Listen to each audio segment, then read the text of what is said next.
ہو چکے ہوں اور یہ آخری شب میں طبیعت چاہے یا نہ چاہے، طبیعت میں بوجھل ہو، طبیعت لگ نہیں رہی، طبیعت چاہے نہ چاہے،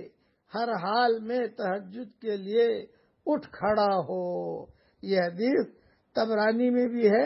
ترغیب ترہیب میں بھی ہے۔ یہ صفت میں نے الحمدللہ میرے والد صاحب رحمۃ اللہ علیہ میں دیکھی۔ قافلے چلتے رہتے تھے، بڑے بڑے اجتماعات ہوتے تھے اور بالکل رات کو تھک کر آتے تھے، کب بالکل 2:30 بجے کبھی پہنچے اور پھر جو ہے صرف 1 گھنٹہ آرام کر کے فوراً تہجد کے لیے کھڑے ہو جاتے